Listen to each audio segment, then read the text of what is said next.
जय मुक्ताई वार्ता न्यूज चॅनलमध्ये आपले हार्दिक स्वागत आहे। उद्धव ठाकरे यांनी मातोश्रीमधील तो फोटो शेअर करत अमित शहा मातोश्रीवर नाक रगडत आले होते असा दावा केला आहे। पहा ते काय म्हणाले। तुमची हालत जी आज झालेली आहे देवेंद्रजी फार वाईट आहे।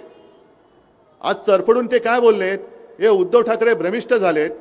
आधी म्हणाले अमित शहा कुठल्या तरी खोलीत घेऊन गेले, नंतर म्हणाले देवेंद्रनी शब्द दिला। अहो देवेंद्र, जनाची नाहीतरी मनाची ठेवा, दोन्ही तुम्हाला नाहीये आम्हाला माहिती आहे। लाज लज्जा सोडलेला कोडगा माणूस आहे। कारण ज्याला तुम्ही कुठली तरी खोली म्हणताय ती खोली तुमच्यासाठी कुठल्या तरी खोल्या बऱ्याच असतील, त्या खोल्यांमध्ये तुम्ही काय करता आम्ही नाही बघू इच्छित।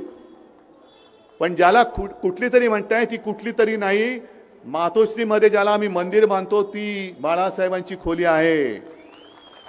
आणि त्याच खोलीत अमित शहा नाक रगडायला आले होते बाळासाहेबांच्या फोटो समोर, तीच ती खोली।